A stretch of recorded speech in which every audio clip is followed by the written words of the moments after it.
Hey everyone, welcome to my review of Blue Wish Resurrection. This is a Patreon voted review, so shout outs to the patrons. It means a lot to me, all the support everyone gives me, especially since these days it's pretty hard to bring shmups to a wider audience, right? It's a pretty niche genre, and YouTube itself, just in general, is harder to get a wider audience for. So the Patreon support shows me that people do value the content and that it is meaningful for people, so I really appreciate that. And so, Blue Wish Resurrection, what's really cool about this being selected was that before doing this review, I had heard a little bit about Blue Wish Resurrection. I'd, heard it in passing and stuff, but I hadn't really played the game, seen much of the game, and so I hadn't formed a mental picture of what the game was like. And so after doing the review, I was very pleasantly and happily surprised with the quality of the game that was presented here, especially for something that's completely free. And so the first thing about Blue Wish Resurrection I want to begin talking about is some of the technical side of stuff before I get into the gameplay and all that sort of stuff. And you'll see the footage here, I'm just showing off the different ship types, which are, you can kind of tell, inspired by different cave ones. Like this one feels like you're playing CL from danmaku with the wider shot and the laser and how that works. But the point I wanted to make about the technical side of things is that the footage you see here is a little bit misleading, actually, because for whatever reason, when I was recording this in OBS was not having a good time getting a hold of it, and so I had to do some funky stuff to get it to record it, and for some reason, my end recording here ended up kind of smashing it into a more typical shmup aspect ratio, which is pretty funny. So when you look at this here, this footage here, this looks like a traditional shmup as far as the aspect ratio. It looks like you're playing Mushi or Ketsui or danmaku, something like that. But actually, when you play this game on your PC, the aspect ratio is wider. I think it's a 4:3 aspect ratio, kind of like Toho, kind of in that area anyway. So it's not as narrow as most typical arcade shmups. And so because of that, it does play a little bit easier in horizontal mode. And I think the developer did do a good job of making sure to accommodate for that.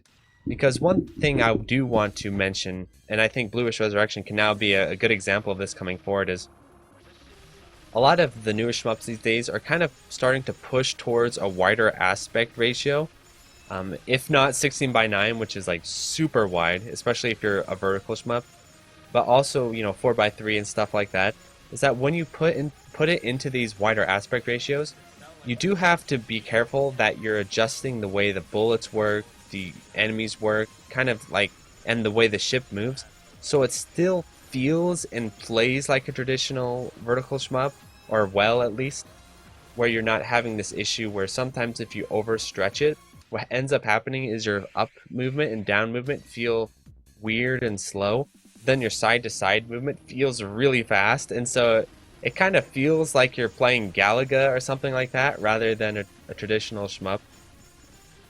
But luckily, Blue Wish Resurrection definitely avoids this. It feels how it should. Another good shmup like this is Ring 27. Ring 27 also is able to make it feel this way as well, even though it has a wider aspect ratio. And it does make sense why they would do that, since this was developed for the PC and not for arcade, right? Most people will play this on a traditional, probably when he made it, a 4:3 PC monitor, so he thought, okay, well, let's just make this more natively suited to the aspect ratio people will play. Another aspect on the technical side of things in this game that I want to point out is I think there was a little bit of extra input lag over what I typically expect to see on PC shmups. So stuff like Blue Revolver, Zero Ranger, Ring 27, those types of shmups that were developed directly for the PC, especially in Game Maker, tend to have very low input lag, which is really nice, around 2 frames. The thing about this game is I think it has a little bit extra. I would say an extra frame. I didn't actually test this, so I'm not 100% sure, but it kind of felt that way as I was playing. It had that little bit of extra lag. Not bad or anything, not SDOJ levels of frustration or anything like that, but a little bit extra, kind of what you'd get on a Steam shmup, something like DFK. The thing about it though is I was doing some reading, and it might be possible to get rid of this extra lag if you go into the config file and turn off the VSync. So I would recommend giving that a try. If you play this and you feel like, oh, there's a little bit of extra lag here, I believe there's a way to go into the config file, and by turning a value in it to 0, you can turn off the VSync, which will probably resolve this issue. So those are the two technical things I want to talk about with the game. As far as the UI and stuff, as you saw here, a little bit basic, but also completely understandable since this is a free game, right? You can't be too beggars can't be choosers with this type of stuff. Like the menus, they're all very functional, they work. They are just a little bit basic, and so that's one thing I'm going to start commenting on as we go through these reviews moving forward is kind of like the UI elements, because I'm starting to appreciate those more and more. Like the way the score looks, I like that, how it has that kind of a gradient color and stuff, makes it stand out a bit. I think visually, the game looks very, very good. I guess I'll just move into talking about the visuals. Especially again for free shmup. The bullets, I really like the way the bullets look. They're distinctively not cave bullets, but they also, also are reminiscent of cave, which is a tough balance to find, right? Where it doesn't feel like you're ripping off the bullets of other shmups, but you're not being completely weird and having odd bullets and stuff. But basically familiar but new, right? That's what I think this game pulls off very well. And then the backgrounds and stuff, it kind of has a more hard to describe exactly what I'm talking about, but it has a bit more of like a PlayStation 1 sort of 3D visual going on, which I think looks really cool. Polygonal, I guess, would be a way to describe it, but in a way that feels polished. It's hard to describe, but it feels very clean and well done, and it actually suits the visuals of the game very well. It doesn't feel like a strange mishmash, which you'll sometimes see in shmups where they have 3D backgrounds, 3D enemies and stuff, but the 2D bullets feel weirdly out of place. I think Eschatos could be a good example of that. I do like Eschatos, but the visuals in that game are a little bit odd as far as the way the backgrounds compare to the bullets and stuff.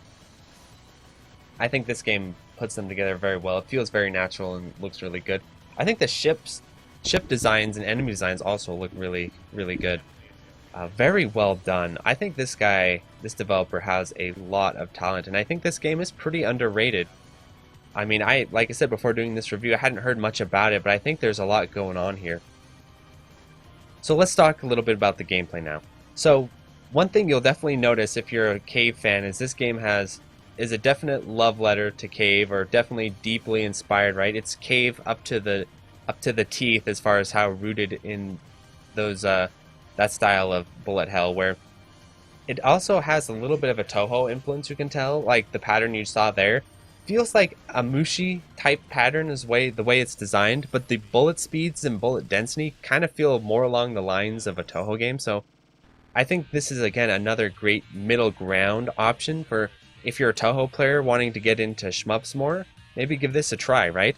Or if you're a person who wants to get into bullet hell a little more, but are having trouble with Cave games, especially the later stages of them, I think this game is a very, very good introductory bullet hell game. And so, again, with the Mushihime-sama influences, this game also has 3 different difficulty settings like Mushi. It has Heaven, which is easy mode. It has Original, which is, your standard difficulty. Now, I would say its standard difficulty kind of feels along the lines of something like DFK. Maybe a little bit more challenging than DFK, but it feels very close to a DFK 1-all, something like that, on Original mode, as far as when you're playing for survival. And then Hell mode, which is the hard mode of the game. Hell mode definitely is not on the level of like an Ultra in Mushihime-sama or Futari. It feels a little bit more like a Maniac difficulty in a Mushi game. But the thing about it is that when you're playing, the bullet patterns feel like Ultra style bullet patterns. As you'll see here, the rest of the footage is mostly me playing Hell mode with this ship. But when you're looking at this, it kind of feels like Ultra Futari looking patterns, but they're just moving slower, basically, which I think is a pretty cool difficulty selection. I think playing this game in Hell mode is a lot of fun, and I think if I play this game more down the line, it's definitely going to be in Hell mode. You get those big juicy cancels just like in Futari and stuff. And so as far as the scoring system of the game goes, I didn't really explore the scoring personally all that much, but I did do some research on what the basic ideas of the scoring system are. And from what I understand, it is a bit of a hybrid between a Ketsui style scoring system and a Mushi Misama Futari scoring system, with a little bit of DFK thrown in there, I feel like. So the Ketsui side of things is because it has this chip system like in Ketsui, or gems, or whatever the hell they're called in this game. And just like in Ketsui, you get more of them and they're more valuable if you kill enemies by getting close to them and point blanking them and stuff. So playing aggressively is rewarded with chips, just like in Ketsui. Then also during the boss fights, you have this timer, the chip timer that goes down, just like in Ketsui too. So that aspect, you can tell, is very, very heavily inspired by Ket. But on the Mushi side of things, there are gems like in Mushi, and I believe the way you collect them is very Futari-like. And also, just, again, look at these bullet patterns. I feel like of all the games, it feels the most like Mushi and Futari as far as the way the game plays, with the bullet patterns and stuff like that. Another interesting thing about the gameplay is that the ships of the game, there are 4 different ships, and they feel like each of them is a little bit of an homage to a different cave ship, except maybe the last ship, which is its own thing, which is also, I think, the best one, at least for survival. So the first ship feels like you're playing CL, or maybe even a little bit of like a Ketsui Panzer style ship. And then another ship feels like you're playing Reiko from Mushi Himisama. And then I can't remember what the second ship was like, to be honest.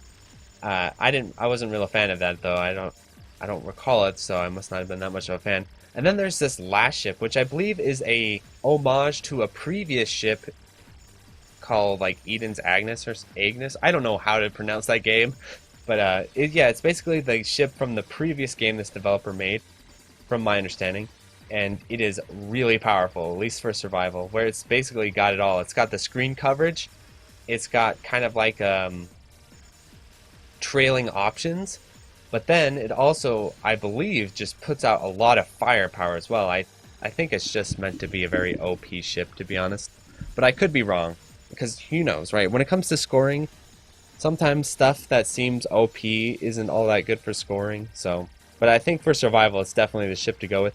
It also has really nice movement speed and stuff too, so it's got it all, in my opinion. So if I played this game more regularly, or if you're playing the game for the first time, I would definitely recommend this ship to start with, because I think it's the best for survival. So you see these patterns here. This is like straight out of Mushi Misama, it feels like, some of the patterns. I believe there's also some Espagaluda style stuff in the game. So in the options menu you saw earlier, me kind of going through and just showing the different options. One thing is really interesting is I believe there is an acceleration mode you can turn on.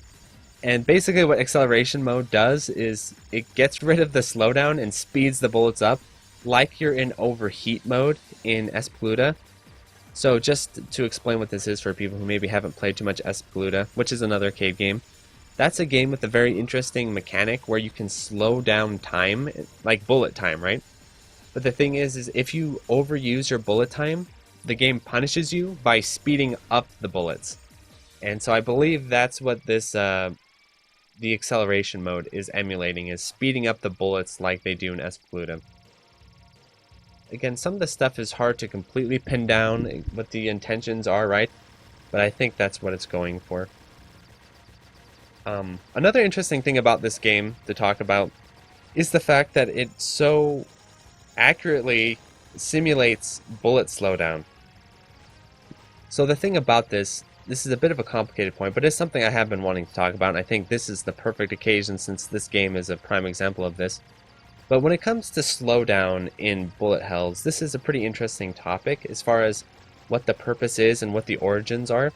So, from what I understand originally, especially like in Dodonpachi and stuff, the way slowdown worked was it wasn't programmed in directly. Like it's not in the bullet AI or in the game's AI or whatever you want to call it to tell the bullets to slow down.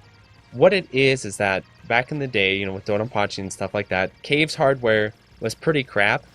And so what they would do is when they would get too much crap happening on screen, too many bullets, too much explosions, if you're shooting, at certain times, you're actually overloading the game's or the hardware's computing ability, and so that is what creates the slowdown. I believe that's called hardware-induced slowdown, right? Where it's not actually within the game itself to create the slowdown. It is the hardware itself creating that slowdown. Whereas moving forward, especially with the way technology has improved for shmups and the fact that, Cave was behind the times even for their era, from what I understand, you're not really going to be able to create that hardware-induced slowdown as much. So what they do now, especially with PC, right, where you can never really predict what type of hardware the people are going to be playing it on, is instead you have software-induced slowdown or designed slowdown, which this game exhibits, right? So when you're playing this game, it doesn't matter how good your hardware and stuff like that. These bullets that slow down and stuff is just built into the game for you to do this. Same thing with emulators when they emulate it, right? The emulation is emulating the hardware slowdown itself, but it's not actually your hardware slowing down. And so I think this is a lot of the issues that come up when it comes to porting older arcade games, and why like the PS1 and Saturn version ports of Danmaku are so awful is because they don't get that hardware slowdown acceleration very well emulated here. But with PC shmups, so this is all built into the game. But one thing I want to comment on is I think it does a really good job of sort of giving off the vibe that it is hardware-based slowdown, which I think is a pretty neat trick, where the bullets, when you're playing it, it feels like, oh, this is where the bullets would slow down if it's a hardware-based slowdown. And when you play a lot of like Danmaku and stuff, you start to be able to sort of predict and feel the way it would work. So that's another aspect of Bluish Resurrection that I wanted to comment on, because I think it's very well done. It gives a very authentic feel to the gameplay. So overall, my takeaway impressions for Bluish Resurrection, I think it is one of the best indie shmups I have played, to be honest. And it is completely free, very well made, and it's right up my alley because it's so Cave inspired. It feels like you're playing a love letter to a Cave game. Maybe like for instance, if someone said this guy was a former staff member at Cave or something, I'm not saying he is, but if someone told me that, I wouldn't be surprised, because it feels that authentic to the way Cave games are designed and played. Very good game, highly recommended. So, and it's also free, so it's like, how much of a grumpy asshole would you need to be to really give this game too hard of a time? So definitely check it out. Sometimes the best things in life are free, right? And I think this is a good example of that. So let me finish this review by thanking my patron. So thank you to Dingo, Anthony A, Ben Wynn, Brian Shiver, Dunpeel 2064, EC2151, Eric H, Full Set, Retro Shmupper, Gus, Kiwi, Joe Angelo, John, Gameboy Guru, Kay, Quentin, Malaise, Mark Sloan, Martin Worrell, and let me know if I say that incorrectly, Martin, Maz, Meher Calendrian, Nathaniel Davis, and Electron, Okla Kugels, Parlar, Rhizosis, Smacky Factor, Sugumo, Turopon, Young Money Sui, Plasmo, and Utakaya. Thanks for watching.